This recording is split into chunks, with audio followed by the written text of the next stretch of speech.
Alright, so we got the E39 in here, the black E39, of course. Been having some clunking in the front end ever since I got it. It's had that. And I could tell the thrust arms have some play in the thrust arm bushing up front. Let me get some light on under here. Put a bunch of lights in the shop, but it's never enough. And so I'm going to show you just a few other things here. Alright, so we know we got to replace the thrust arm. I can see that's bad. I mean, it's like obvious. It has movement there. The next thing is, somehow I never did order these sway bar links. I keep on forgetting to do it. And that's like totally shot, as you could hear. Hopefully that'll fix a problem. Now, we've been noticing with Bilstein struts, these aluminum body ones. See, I don't know if you can see it on camera. It's like ballooned out, and tapers down, and balloons out again. Usually, that means it's bad. Hopefully that's not the case, but you just never really know. So, I don't know. We're going to get this thing off of here. I probably need to pull that out too. That's no longer in any kind of use to anybody. We're going to pull the thrust arm out. So to do that, we have to take the sway bar link off.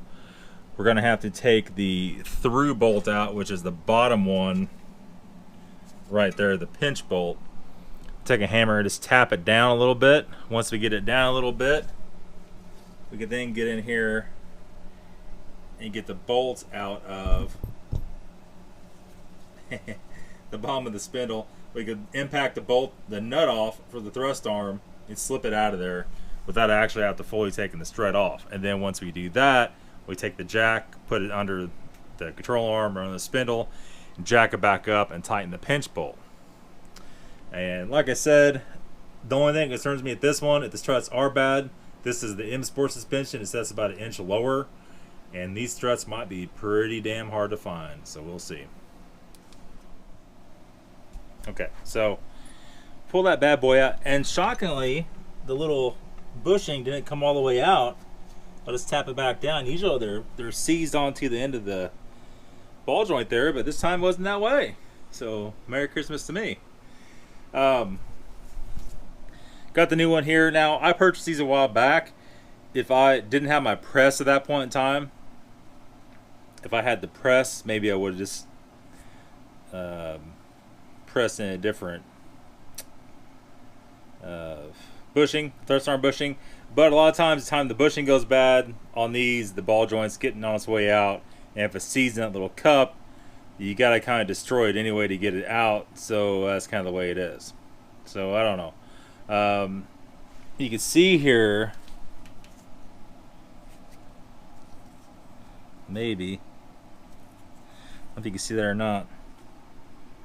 It's all broken out. You look down in there. See on this side, on the bottom, see it's all split. It's totally shot. So I have multiple problems going on at once.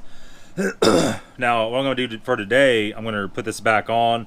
I probably need to do the other side and then leave the links off, and I'll just get some on their way. And that way it's going to tell me whether these struts are bad or not. I don't know. It's going to be iffy at best. So let's see how it goes here.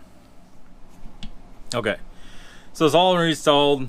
I didn't tighten the bolt up. Some of you always bitch at me every time I tighten it up or I let it down. That, oh, you gotta let it down then tighten it up, but in reality I never found it to make any difference whatsoever. Usually it just slips down in the holder when you let the car down. So, but we'll do it just to please you. I was gonna show you one more thing. The 19s on this thing, these 19s, these are 245 I don't remember, 245 40s 19s on the front. That's the only place it rubs is right there, only when you turn a certain way. In the back, it's the same way. It's only on the plastics. It doesn't really rub it. It just barely touches it. But that's as big as you get with the M Sport suspension. If you have the standard suspension, you might be able to go to like a 245/45 instead of a 245/40. But what you're looking for with 19s is to get as much tire as you can, basically. What you don't want to run is a 235/30. That'll bend your wheels quick time. These have enough meat on them where you can still get past a lot of that, and they still look good. You can see down, I don't know if you can see or not. Anyhow, yeah, let's go ahead and Put this wheel spacer, this wheel back on, let down, we'll zip that tight. You know, I don't know if we'll do that side if we're take it for a ride or not. We'll see how it turns out here. Alright, so we got to put it back together, let it down, and tighten up the 3 bolts on the thrust bushings. This one, you can't even see it on the camera. It's like totally ripped. I can peel it back, you actually see daylight through it. It's like coming off where it's molded to the metal. It's broke out around it and all the way through the middle of it.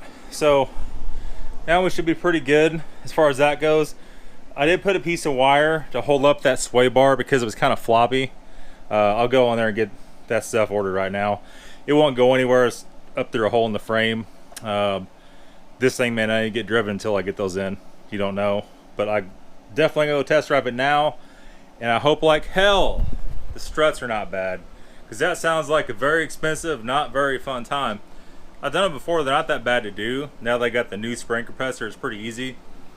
But this car has so much money in it right now, I don't need to spend anything else on it, especially like hundreds and hundreds of dollars. So let's hope that fixes it. Other than that, we got the windshield wiper situation we got to sort out. Now we have the other E39 here. Maybe we could figure out with other parts what's going on with that. Jesus, look at this place. Trash, man. Transmission filter for this car. We'll change the fluid and everything in it. That's straightforward. It's getting close. It's really not a bad car. It's dirty right now. It's been outside in the pollen and the dirt. And, you know, everything else is looking pretty good. The 19s are looking good on it. She rides like a dream. It's actually reliable. Never got to add any fluids to it. We'll see how it goes. Let's go drive it. Alright, here we are next day, cruising. E39. Everything looks and feels great. Really happy about that. The struts, I don't know how per se good they are, but they're not making noise. This thing just rides smooth as you could possibly ever imagine, and so much smoother. It's bad to say, it's so much smoother than the E60 is. Now granted, the E60 is all-wheel drive. It's gonna probably ride a little bit rougher, a little bit different control arm setup, strut setup, but this thing just like riding on a cloud. I'd almost like to not put sway bar links back on it, but in a cornering situation, it's kind of floppy and it's a big car, so probably need to do that. I struggle a little bit to find Febby Bilstein sway bar links for this. I can find them for the 540, but they're different, and E46 are all over the place. They're cheap, but for this particular model, pretty tough to find. So that's gonna be it, guys. Like I said, kind of an odd video today. If you like these kind of videos where I'm just talking, showing you what I'm doing for the day, let me know. I still want to have some races going on here. I need to try to get that hooked up now that all the cars are finally up and running and licensed and good, and you know, we can actually do that. So it's gonna be it, guys. We'll talk to you very soon. Have a good day.